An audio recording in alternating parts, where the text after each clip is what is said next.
First ever Ravery Sports podcast in the 600 some without me wearing a hat.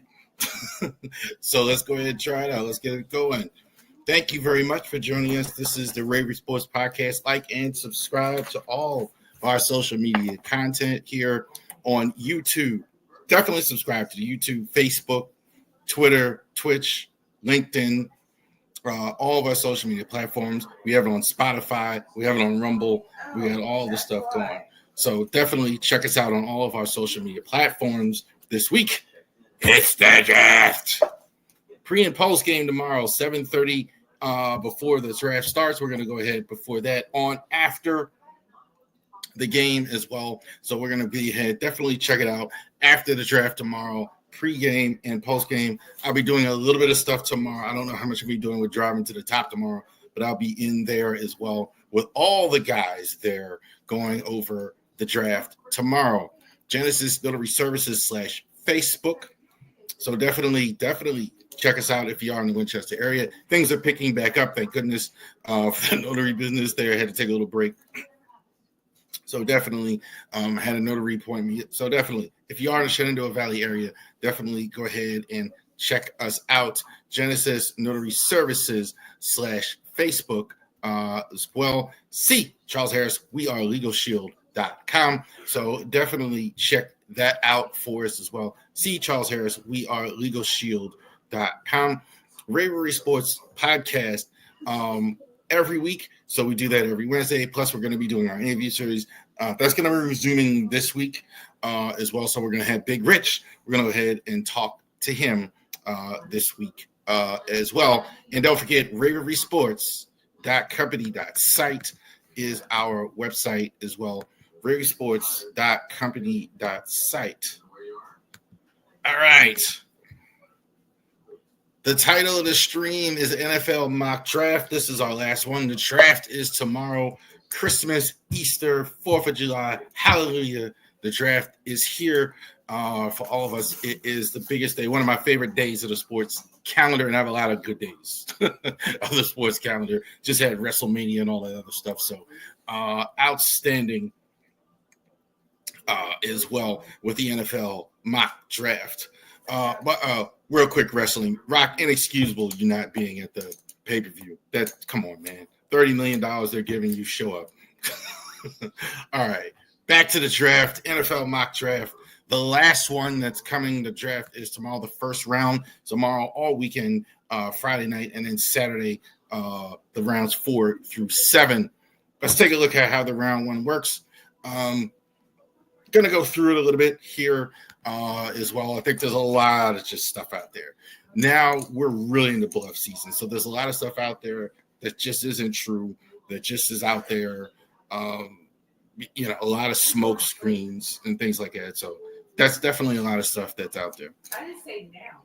Cam Ward, number 1. I think we can pretty much put that in pin. The Titans have not been fielding anything for them. All indications are going to be that they are going to take Cam Ward with the number 1 pick. I don't think there's any question about it as well. So Cam Ward is going to be the number 1 pick in the draft on Thursday night. So definitely Titans fans familiar with a guy who can run the football and throw. Not quite as big as a Steve McNair, but I'm sure that's what they're going to be thinking about whenever they see Cam Ward run out of the tunnel in Tennessee. Shador Sanders, I still have him to More and more I'm hearing Travis Hunter. I'm kind of thinking that the Browns aren't this silly. They really don't have a quarterback at all. They signed Joe Flacco this week. They did go ahead and sign their head Kenny Pickett. Adam keeps saying how Kenny Pickett won a Super Bowl last year. I'm just kind of not buying that. I don't think. I think they can't do it. I think what they could be doing, I think they could take one later. Unless you like one of the other quarterbacks, I do think they're going to take Shador. I heard they're open for business. I actually kind of believe that because teams usually are. Like, unless you're like Tennessee and you for sure taking a quarterback with a number one picker, you're absolutely filling a need. I absolutely believe that's what they're going to do. But I still think it's Shador for the Browns at 2. Travis Hunter 3. Travis Hunter, I think, is the number 1 player in the draft. I think the Giants would absolutely love to take a Travis Hunter. Word is he's going to play more wide receiver than corner. I don't think it matters. I think he's a stud on both sides. I think Travis Hunter, has incredible speed, ability to take the ball away as a DB. I think he'd be fantastic. I think he'd be fantastic as a receiver. I think you put him on either side. I think he is tremendous. If the Browns do take him, I can tell you they are going to get a really good player. I mean, so that's not crazy, not bashing Travis, but they have no quarterback to get the ball to him. But Travis, I think, at 3. Abdul Carter is 4. A lot of people think that the Patriots are going to take an offensive lineman. They absolutely have to do it because it absolutely is a weakness. But Abdul Carter, I think, is top 4. He's not going to dip past 5, right? If all these other players are gone, I think Abdul Carter is going to go ahead and be the number 4 pick. Mason Graham, I think, is a top 3 player in the draft. I think the Jaguars definitely need it. Ward and Graham, you can pretty much chalk those in. I think those are picks. I think you can pretty much, I think the Carter, Hunter, they're going to go high. Ward, we know. And where's Shador going to go? What's left? But I think Mason Graham is going to go 5. No matter what the Browns do, I think that's I think that's going to be it. I think the Patriots do go O-line if if Travis Hunter and Abdul Carter are gone. So I definitely think that. Ashton Jeanty to the Raiders. I think this is a typical Al Davis pick. The shout out to the late Al Davis, Mark Davis. They love taking these offensive linemen, not offensive linemen, skill players. Jeanty, I think there is a pretty big gap between him and everybody else in terms of running back in the draft. And this is a bag full of good running backs. So I do think there is room there, but I think Jeanty, is definitely the pick there. Tyler Warren at tight end for the Jets. I think Warren is going to be taken high. And again, another team, if you had to just pick it just based on need, probably the number 1 need for the Jets is offensive line. I don't think the linemen in this draft are super great. They can definitely find one, I think, a little bit later, but you're not going to find a Tyler Warren later. Tyler Warren, I think, is going to be the number 1 tight end in the draft. You're not going to find a Tyler Warren next draft or whatever. Tyler Warren is number 7. Terry McMillan. Different opinion on McMillan. I think he's the number 1 wide receiver in the draft. It's curious, though. He's so wide open in college. He is the best one at route running, finding spots in the zone, whatever. Can he actually do that at the next level? But he did it so well in college, you definitely have to put him in the cut above. He can see the whole field as a receiver. But it's interesting to see. Panthers absolutely need a number 1 receiver for Bryce Young. I think that is a weakness. They have a running back. They definitely need a number 1 receiver for Bryce Young. So McMillan, I think, at 8. Will Johnson to the Saints. Hearing the quarterback rumors more and more, I think if something was really wrong with Carr, and there may be, but I'm just hearing rumors. How is it your starting quarterback is out for the season and no one knows yet? It's so serious. So maybe they're keeping this under wrap. If they take a quarterback, that's something. I and I don't think one will be there anyway. I think this is too high. I don't think they're going to do that. Will Johnson, I think at number 9. I think Will Johnson might be the best pure cover corner in the draft. I don't think there's any question about it with Will Johnson, number 9. Bears definitely take a need. Will Campbell. Will Campbell is basically known as the best offensive lineman in the draft. Again, I've said it every time with Will Campbell. I don't think he is. I think he's the best pass protecting tackle in the draft. I think he's very good at that, but he's not as good as nasty in the run game as well. But I think the Bears definitely have a need. So the Bears at 10 taking Will Campbell. I did the first mock with this guy here, and now I got the last one, Javon Walker. So if Kenny's watching this, I'm sure he's a thrill with Javon Walker taking the edge here. Definitely reminds me a lot of Peter Bull, where he's going to bend the edge. You put him on the other side with Bosa. That's definitely a team with a lot of holes now. Niners definitely have a lot of holes and a lot of issues, but definitely taking a play like it. This is plug and play. This guy's going to start right away. He's going to be productive right away, especially on the side with Bosa. Plug and play. I think he's the second best edge rusher in the draft next to Abdul Carter. I think no question about it here. Jalen Walker, I think you got to do it. Cowboys, I think could take a Marion Hampton of North Carolina. Hampton, I think they would absolutely love it if they take Genty here. I think if Genty, for whatever reason, falls this far, or I think if he gets close, they may trade up for him. But I think Marion Hampton is a solid running back. Run him right up the middle. Definitely a guy, very strong. Like you can run. You don't need a lot of fancy stuff with him at all. Run straight up the middle. You can absolutely use him. Cowboys have to do it. Have to take a running back. Marion probably a little high, but I think you can do it here. And they need it. They really need running back. Maybe a receiver if it's McMillan is still on the board, but Hampton I think is the choice. Armand Membu from Arizona. Membu, I think, again, I think the group thing kind of likes him more than I've seen. I think he's more of a right tackle, very good in the run game. But I don't like him as well pass blocking. I think you could kick him in the guard and he'd be really good. I think he's really, really good in the run game. I think that's not overstated when people say they like him in the run game. He's pretty good in the run game. So I can't really argue that too much. I definitely think he's going to get taken high. And the Dolphins have a huge need. Dolphins absolutely need to more. As much as you always say you need to protect quarterback, Dolphins absolutely do need to protect quarterback because their quarterback is very injury prone. So they can't ever get enough of offensive tackles. Jai Campbell, linebacker, Alabama. So I think they would have loved Tyler Warren here with the Colts. The other need they have is linebacker. Campbell's moving up the boards here. I think there's no question how good he's been, but as some of these other guys move off the board, a big need for the Colts is linebacker. So Zaire Franklin has some issues there. I think definitely you can't go wrong. This guy is a guy. Again, I think you talk about guys who are going to start right away. He's going to start right away for the Colts. So definitely the best inside linebacker pure in the draft. I think Jai Campbell, 14 for the Colts, a need absolutely for them.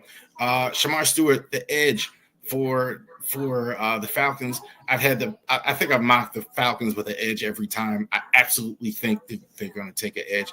Bit of a roll of a dice here because the production in college, considering his measurables and everything we saw at the combine, wasn't as good as they had hoped. But Stewart, I think, is fantastic in terms of his athleticism. Can it translate into sacks? Definitely first round physicality, first round grade, first round upside. Upside is tremendous.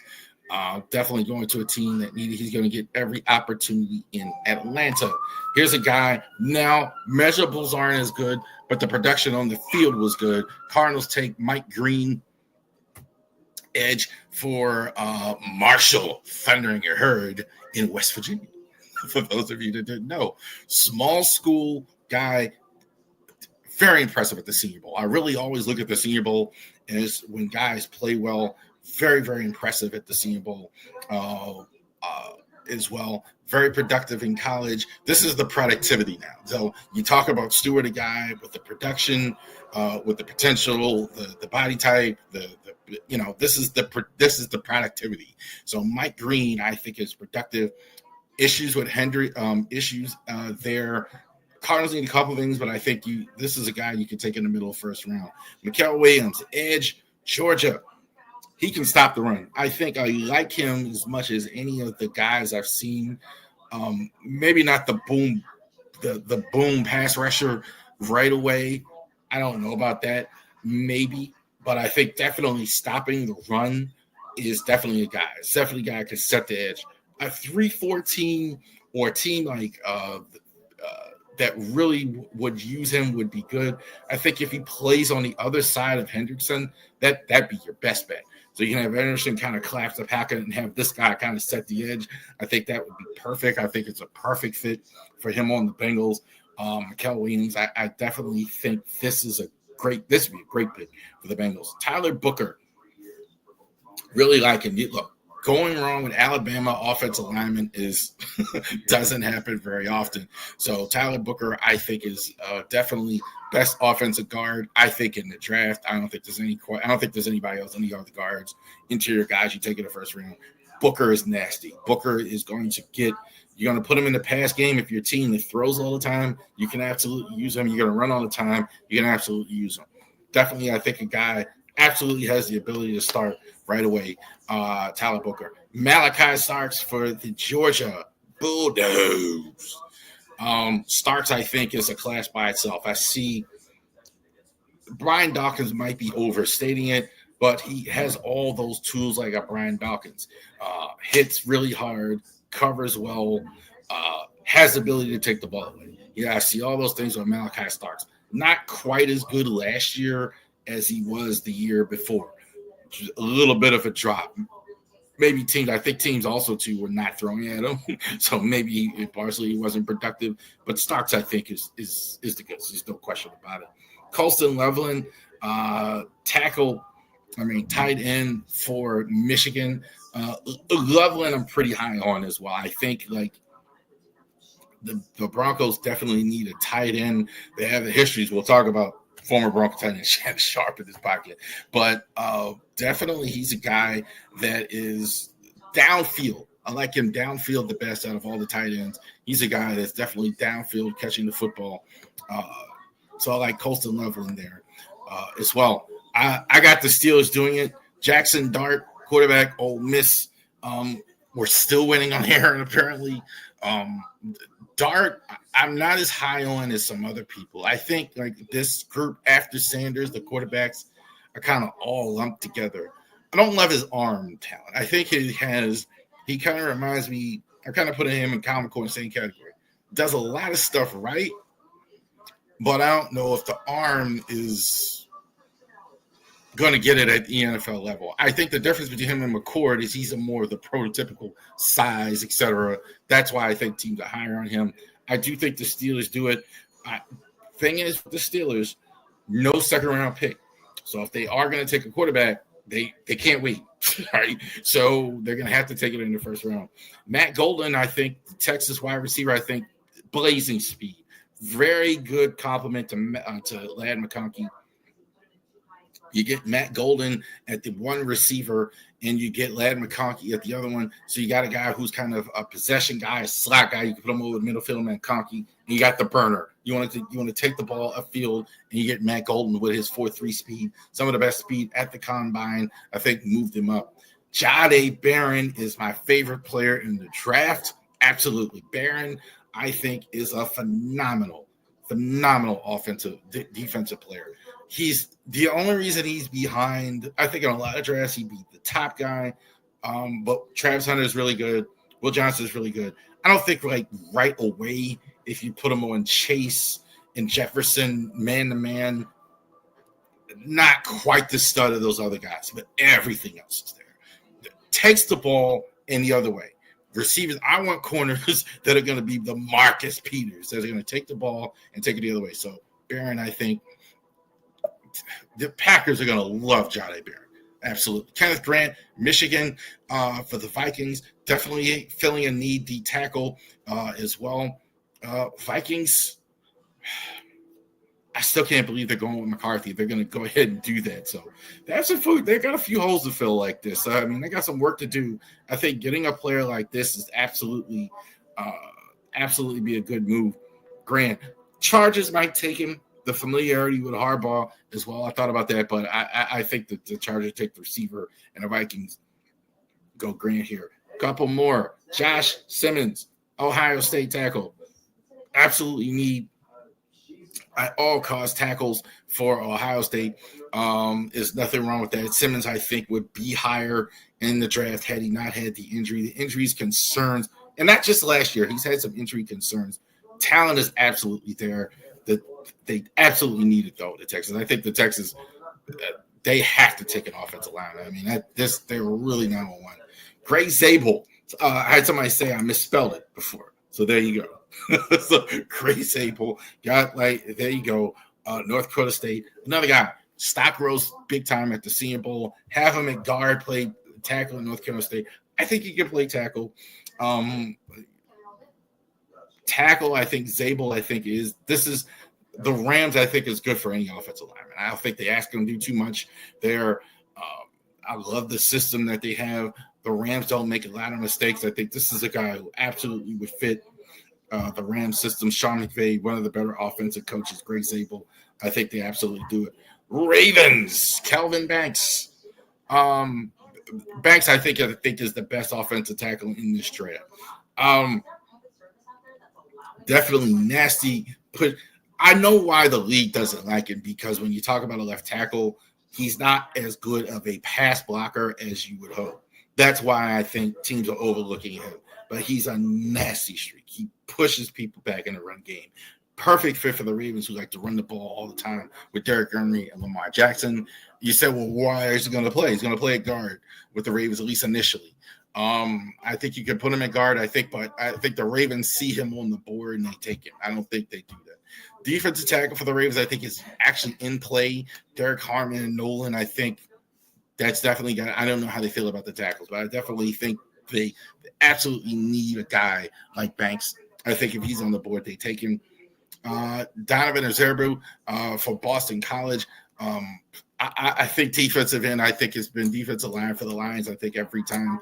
I think that is definitely the need for them. You're hoping to get Aiden Hutchinson back. Team just maybe missing a part, getting a partner, getting Hutchinson back. I think it's a great fit for him. James Pierce, edge, Tennessee. Defense. I think like this on offense, they have some help there. They went ahead and got Tunzel in the offseason. They got Jaden Daniels as a starting to making. They need help on defense. I think that's the thing.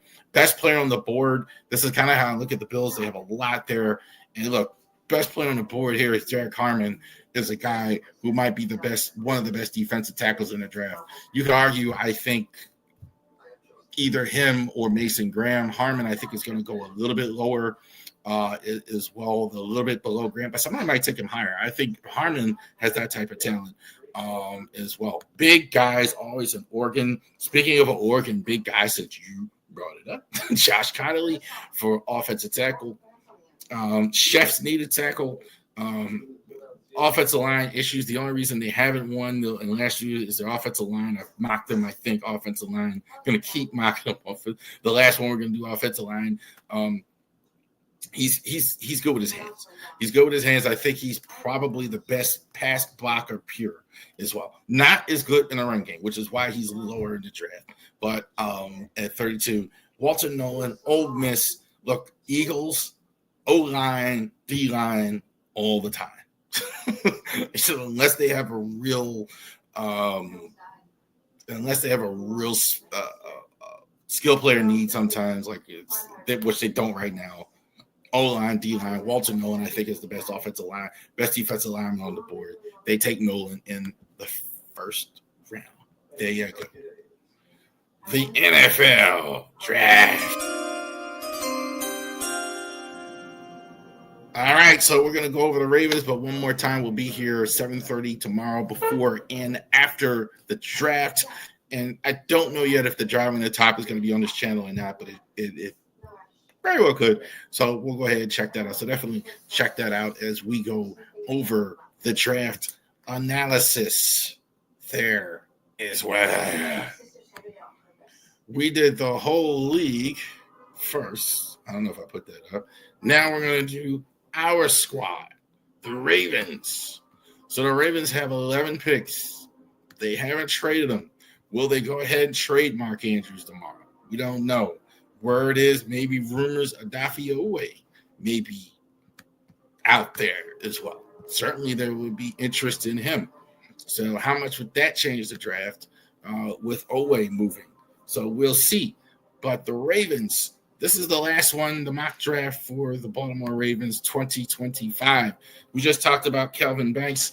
I think offensive tackle is his spot. I think I like him in the run game. I think you can absolutely put him at guard if he's there. Ravens would absolutely be happy to have him there. Justin Pugh, I think of the Giants. That's kind of the comp when I see him. Justin Pugh's kind of the same guy, like kind of a guy, good in the run game. Had maybe not a stud right away, maybe not a stud for his whole career, but good in the run game, good solid offensive starting lineman. I think that's exactly what the Ravens looking for. Number 2, Xavier Watts from Notre Dame, Fighting Irish. Ben Morrison and Xavier Watts were so big time to the Irish this year. And Xavier Watts, I got a feeling Ravens are taking a safety.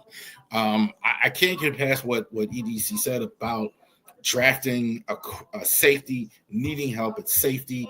I absolutely think that's a thing. Landon Collins is a guy I think they absolutely that you can compare a Xavier Watts to, a guy, a complete safety. Like Landon Collins, and I think that's true of Xavier Watts. I don't think you draft a Xavier Watts and worry about anything as well. You're going to have a Darius, so I think there will be real competition if you went ahead and signed Xavier Watts there as well. That would be the only reason they wouldn't take a safety, is they really want to start a Darius early. But if you bring in Xavier Watts, but I'm thinking that a safety would be pretty early in this draft. Omar Norman Lotz for the Tennessee Tigers. So this is Malik Collins, I think, is the comparison with him. Undersized, quick linebacker, quick defensive tackle. Perfect for a team with a 3-4. So definitely you could put him at DN. So you have Matabuke there. You have Broderick Washington. And you're talking about pushing a little Broderick Washington there. It's absolutely true when you bring in an Omar Norman Lott as well. Great speed on the inside, a little undersized, about 290-ish, but definitely a guy I think the Ravens have to. You're going to have to come out of this some kind of way with 2 defensive tackles. You have 2 needs. You had probably Brent Urban retiring. And you absolutely have Michael Pierce already retired. So definitely that is a thing to look at. Round 3. Nothing wrong with the SEC. Chris Paul is not the son of the great NBA player Chris Paul. That would have been a cool story, but that's not the case. So you do the comp Zaire Franklin as well. This guy sifts through traffic outstandingly. I think like his ability to get to the ball, get to near the line of scrimmage is very, very good. He is a little undersized linebacker. I don't know if you could call it that nowadays. Linebackers are second level, but definitely you could absolutely put him next to a Roquan Smith, and it absolutely would work. But he's just got that nose for the ball. He's got enough athleticism. The only thing wrong with him, I like to see him a little bit more thunder when he gets there. That's the only thing with him. But he absolutely gets to the football, tackles near the line of scrimmage. I think that's his strength. I think he has good speed as well, so he's got some I think he can work in coverage. That's typical anyway, frankly, with a young linebacker. They're usually not as good in coverage. But I absolutely think this is a guy, good upside. Zaire Franklin, I think, having Chris Paul there. Kick returner, Silas Bolden for the Texas Longhorns. So we know about Matt Golden and his speed. Silas Bolden, I think this is more a guy who can handle the kick punt return duties for the Ravens. He'll play receiver. Don't get me wrong. I don't think for sure that he won't play any receiver, probably a 4th receiver, but I think he can absolutely hit it there as a 4th receiver. But this is a guy who absolutely is going to be starting kick punt returner for the Ravens. No question about it. If you go ahead and sign him, tremendous speed, tremendous acceleration. Guys who are good on the punt return, kick return, accelerate in a hurry. He does accelerates in a hurry. Videos watching him, fantastic. Absolute great speed. Not as productive. I think this is why he's in the fourth round. But Bolin, I love this pick. Great, fantastic speed. Dexter McCluster, I think, is absolutely good comp. Small, like 5'7", 5'8", great speed. Going to be great on special teams. Maybe he can help you in the slot. Zion Alexander for the LSU Tigers, big physical corner. I think that's absolutely it. So you got Nate Wiggins with the speed. I think he's going to be maybe competing with a TJ Tampa for that spot. Big physical guy. Cam Dantzler, kind of the same. A guy who can really get his hands on you. Long. You see the long arms there in the video, in the picture. This is a guy absolutely in the fifth round. Lots of potential. I think he could be coached up. I think he's better in zone too. I think so many teams now play zone all the time. I think including the Ravens. So I think Zion Alexander is a good pick here late. Absolutely. Edge. Ravens are usually taking guys. They like taking these guys in these middle rounds. You listen to EDC, how excited he gets. Well, middle round. He loves to take guys in the middle rounds. Baron Soul, Edge, Texas, another Texas guy. Here's a guy, absolutely, Bryce Huff. He's a little inconsistent. So I think that's the reason why he's higher, a little small. So I think that's the truth. But I think the production is enough there. I think definitely he can absolutely help you third downs right away. Put him in third down, put him in. He absolutely has the potential to be a guy down the line, I think, who can be a starter.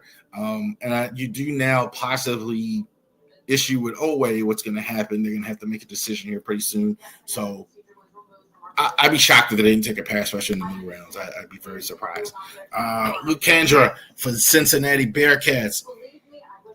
Reminds me of Ben Powers. Reminds me a lot of Ben Powers in terms of on the field and what he does. I think like he can have a very similar career. I don't know if he starts right away, but definitely he's a guy. He's going to make the roster. I got to tell you too, watching him, he smiles a lot. Like, what is that? What does that have to do with anything? He looks like he's enjoying playing football. That's a real thing. You can kind of even see that when I see him.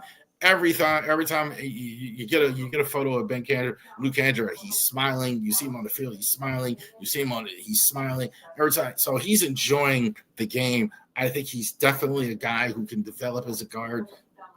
Got to get stronger. I think it's always the case here at Elite where a guy, like, unless he's a real mauler type, he's got to get a little stronger. But like him in the zone blocking as well. I think I was very impressed with that. And I think definitely the Ravens absolutely have use for that. So he won't be a Daniel Falele situation where he doesn't know how to zone block. He'll know how to zone block when he comes in.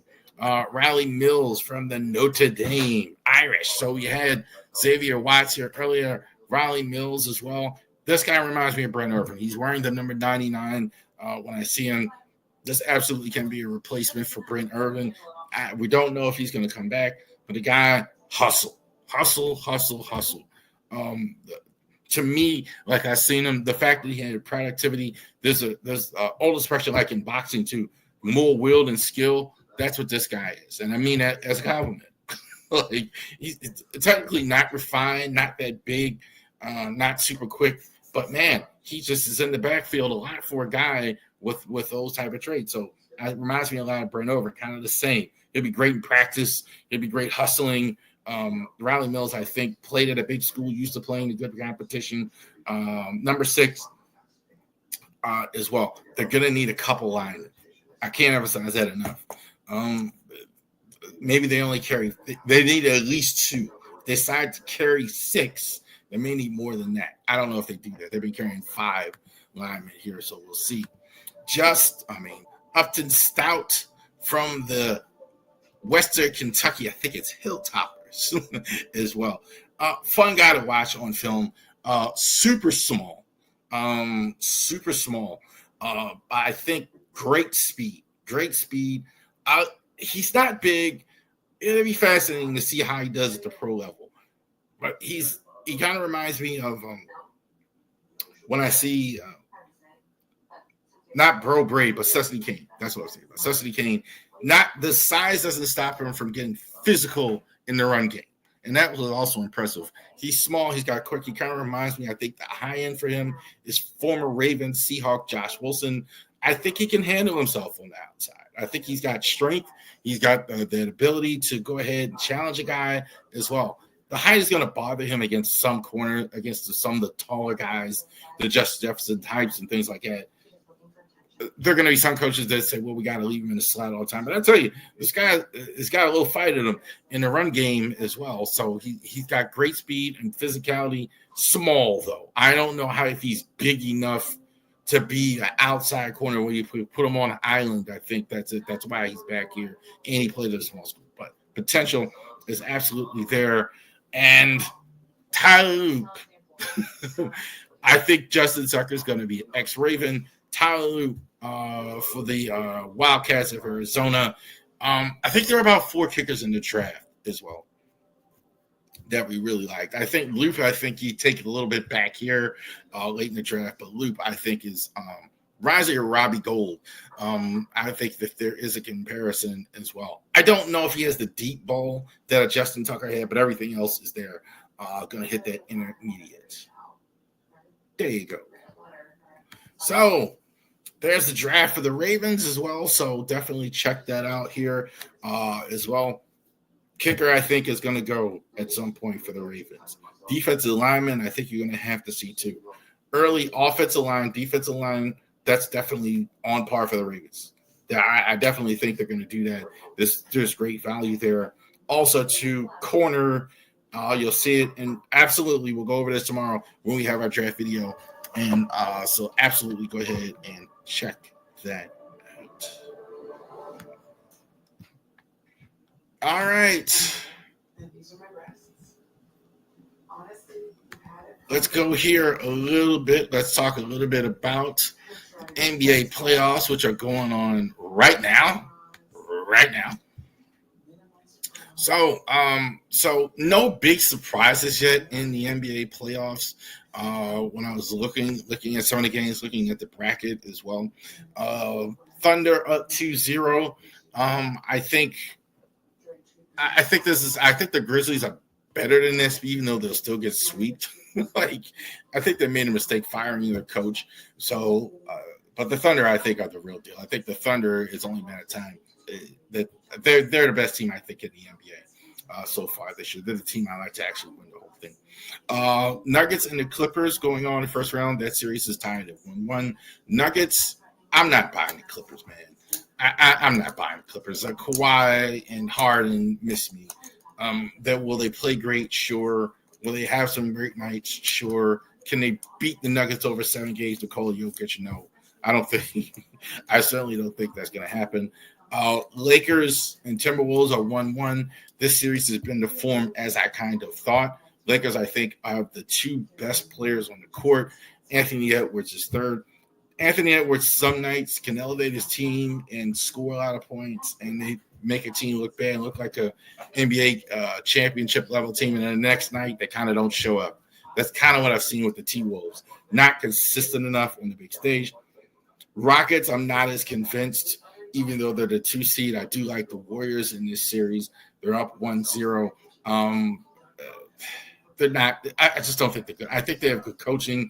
I think they were fortunate enough to have a record. I think Jalen Green is pretty good, obviously, as well. But Butler will in the playoffs and things like that. The Warriors, I don't know if they're young enough to go all the way, but I definitely like them there. Cavs and Heat, I think right now looks like they're at the end of the third quarter. Cavs, I think they probably are the best team in the East. I think the Heat, shout out to them even getting this far, winning the play and getting this far. It's Heat culture.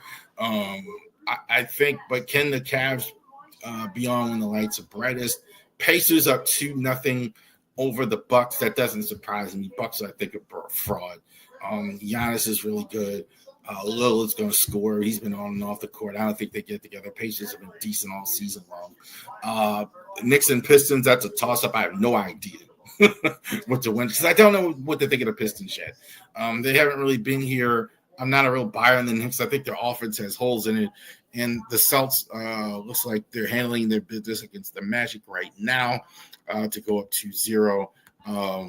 We all know the Celtics, I think, are a better team. I think the Magic, shout out to them, getting to the playoffs as well. So definitely we're going to keep track of the NBA playoffs. I hope the Lakers win it, in full disclosure, being a Laker fan, but definitely wanting the Lakers to go ahead and win it. But I think OKC is really good in Cleveland. As much as national media doesn't want those two teams to be the teams, but OKC and Cleveland are really, really good as well.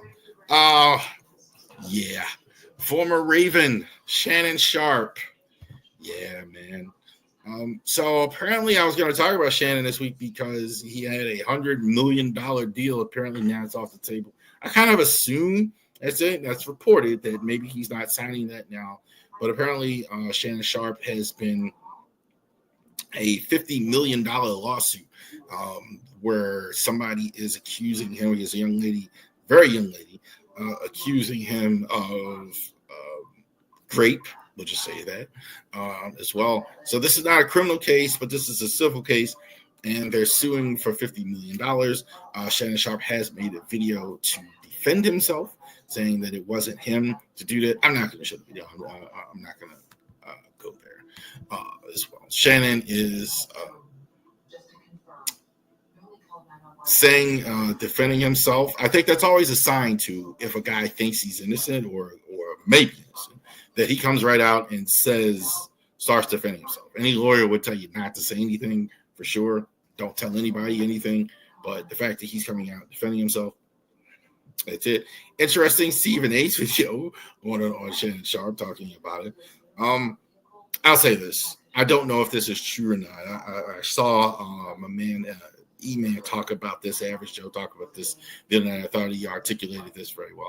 I'll say this, and I'll say this on this, and it's kind of what I said on the stream. Shannon Sharpe is going to be 56, I believe. I have to Google it and see how old Shannon Sharpe is. But Shannon is going to be 56. I think he's already 56. He might be 57. So I'll just go. He's 56. He's going to be 57 years old in June. Dude, why are you associating with a 19-year-old? Come on, bro. Don't do that. It never ends well.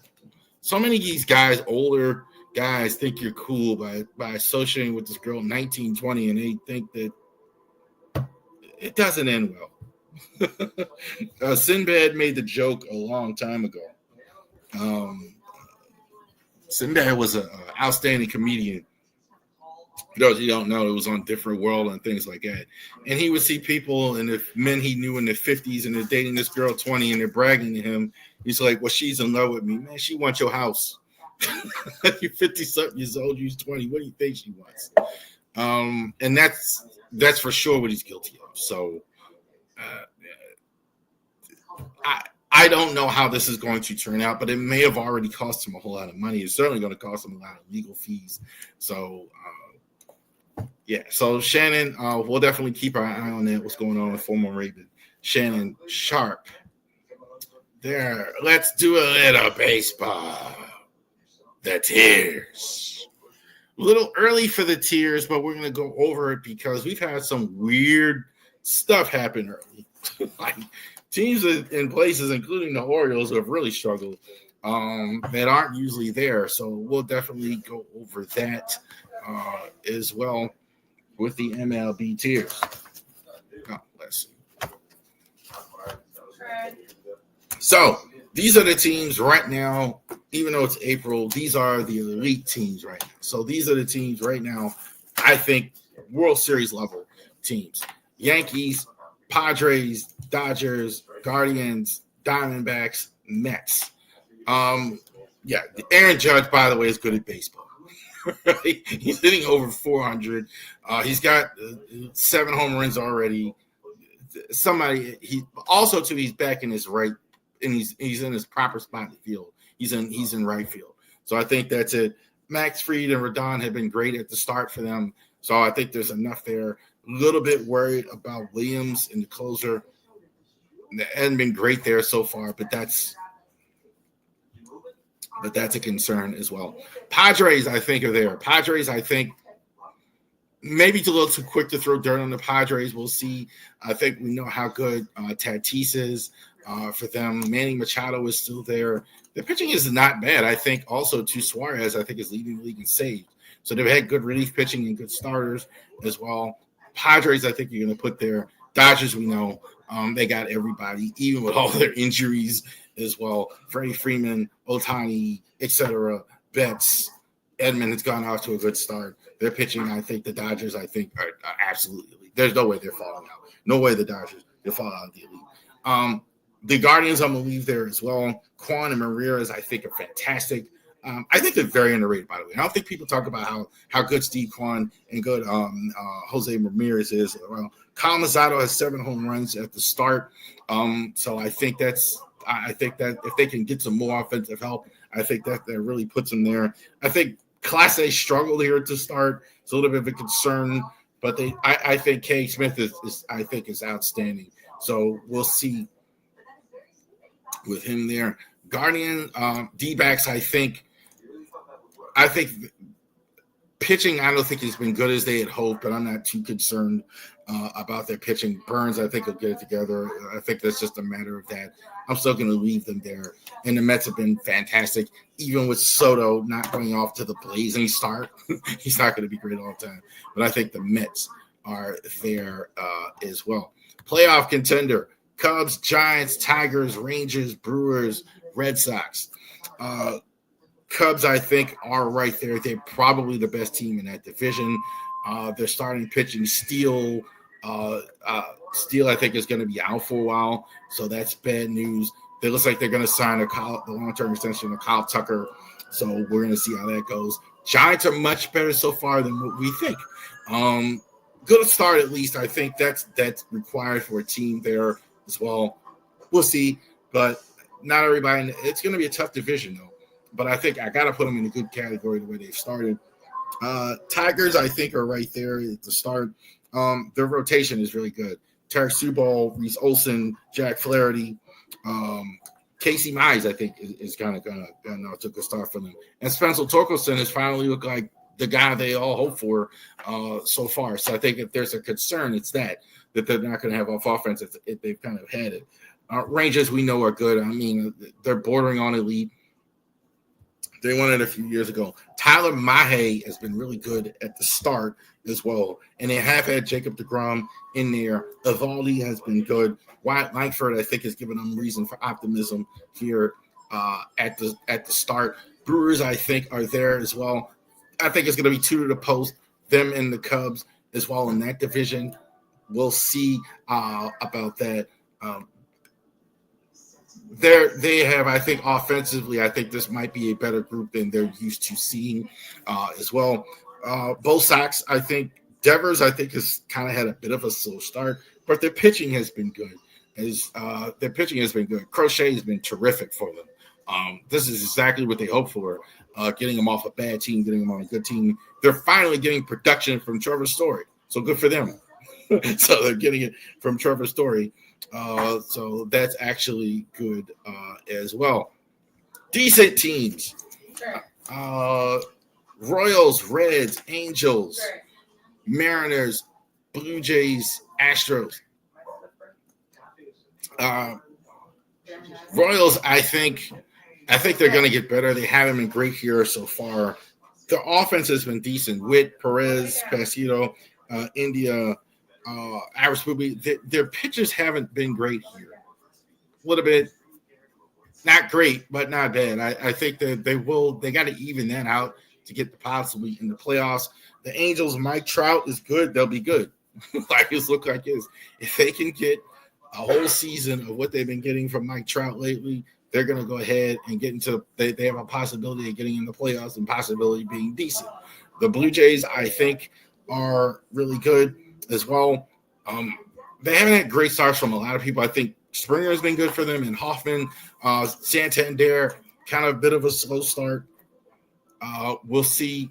Their Mariners, I think the Mariners are exactly what we thought they were.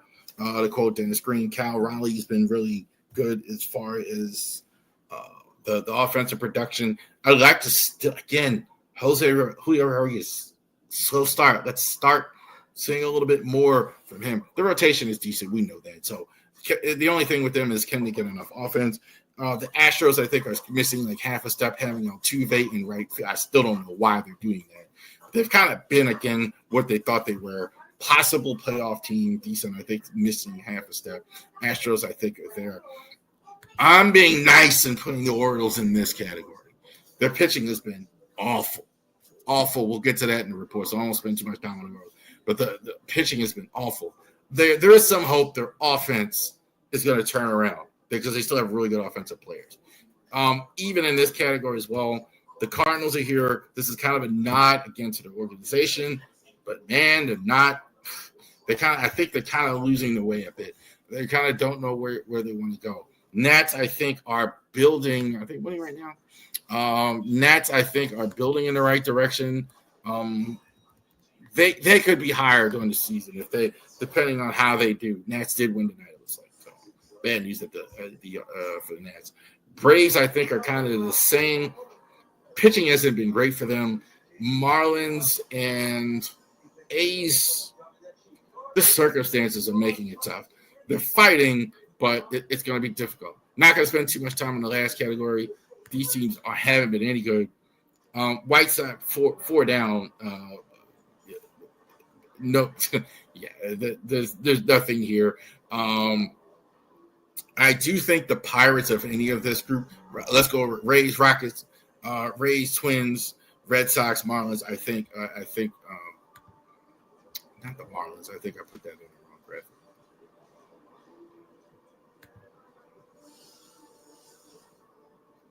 So Rays aren't any good. These teams aren't any good. White Sox is absolutely no hope at all as far as that goes. Who did I put in the last category? No, it wasn't the Marlins. Give me a second, folks. So the not the Marlins. Twins, I think, are back here. I'm sorry. So the Twins are not the Marlins. I have the Twins. The Twins, I have the Marlins there. Twins aren't any good. Pirates aren't any good, etc. White Sox, Rockies, Twins. Yeah, that's it. But it's the Twins. So it's White Sox, Rockets, Twins, Rays, no good. So there you go. The tiers, those teams are not going to the playoffs at the end as well. Some teams we don't know are there, and it's a little odd there. So it is a little strange to see some of those teams here at the end. Let's do the Orioles report. We're going to keep doing it, even though the Orioles have not played well. As we know, they did lose tonight, apparently. I didn't see the end of it, obviously, because I was obviously working the street. So I guess I could even start there, but let's talk about Brandon Young at the beginning. So Brandon Young, they did bring him up for a spot start from Aberdeen. They designated Scott Buick. Buick, obviously, he's already signed with another team, so they sent him back down after the game, brought up Cody Poteet from Norfolk and optioned him back down. Poteet, again, gets hurt, so they swapped him back. He's back in the rotation as well. That was retroactive to the 21st. Trevor Rogers is in Chesapeake. For those of you who don't know, it's now no longer the Bowie Bay Sox, the Chesapeake Bay Sox. So I'm definitely keeping an eye on Kyle Gibson and Trevor Rogers now, the way that the rotation is looked. So it's definitely you got to keep an eye on those guys that in the middle of a rehab assignment as well. I think it'll probably be soon. I think in May, I think he could be ready to go in the bigs if they decide to bring him to the bigs, which would be an interesting decision they have to make. Brandon Hyde said Wednesday that the Grayson Rodriguez elbow has been diagnosed with a mild lat strain, according to our guy, Jacob Calvin Meyer at the Baltimore Sun. Look, you're not going to have Grayson for a while. It looks like he is starting every time. It seems like it's funny though. Every time Mike Elias and Brandon Hyde asked about it, they kind of, well, it's no big deal. Everything is just working itself out. But yet still they keep postponing his sessions and doesn't look like they're going to have him at all this year. Kyle Bradish is back flying along Tommy John surgery, according to Mike Elias. Back on track. Recovery could turn late in the summer. I didn't put late to save that space. Bradish, I think he will have at some point this year. I think it late in the summer sounds about right. After the break, August, etc., you could have Kyle Bradish at some point. Look, you don't have your three best pitchers right now. I don't have anything on Eflin yet. And I'm going to go ahead and look up Zach Eflin here real quick. But, I mean, you don't have your three best pitchers. Last year, you got rid of Corbin Burns. You don't have Zach Eflin. You don't have Grayson Rodriguez. You don't have Kyle Bradish. That's a problem. So, and Eflin is going to go ahead and throw in the bullpen this week. Man work as well. So, that's good news as well. Real quick. Mid-Atlantic Sports Network, here at the end, could be the last season, is finally launching their streaming service, Mass and Plus, that will give you available every O's and Nationals game. So now you no longer need the cable. It's $19.95, apparently a month, according to the Mass website, where you can go ahead and order that through streaming service, so you can get your cell phone. I'm Team Android here, like this one here, and you can go ahead and get Masson through the app. You can order it through the game, so you no longer need cable to watch the Orioles. You can go ahead and do that. And also the Nationals. I would get the monthly, personally, simply because I wouldn't do the year because there's nothing else to watch on Masson. So that's a thing. So keep that in mind there as well. Orioles were awful this week. Of course, somebody asked me, man, did the Orioles give up 24-2? Looked like the Ravens and the Bengals put a beat down on them. That was the most runs the Cincinnati Reds have scored on. They scored it on Easter Sunday since 1900. Yes, that's right. That's 100 years. They haven't scored as many runs as they did. So the Orioles pitching was flat out awful. Morton, I don't know what to say. They can't keep going with Morton as many starts. At the end, the smart thing they did, they put Gary Sanchez and Jorge Mateo in just to save some bullpen arms. Does that make sense? But that was just bad. That was just bad all the way around. I haven't seen this anywhere, but I do think Jordan Westberg is battling an injury. This is just more my opinion. That's what's been reported. But he's DHing a lot. So I don't know why. I don't know any other reason he'd be doing that. So you're seeing Urias a lot at third base, and you're seeing Westy N DHing a lot all of a sudden. So that kind of tells me that there's something there where they're DHing him more outside of just strategy. So as well, again, that's just an opinion. I didn't read that anywhere. Sagano, Felix Bautista, Cedric Mullins, if you can call it hot. Sagano, again, probably been the best pitcher. He hasn't given him a ton of innings, but he's probably been the best.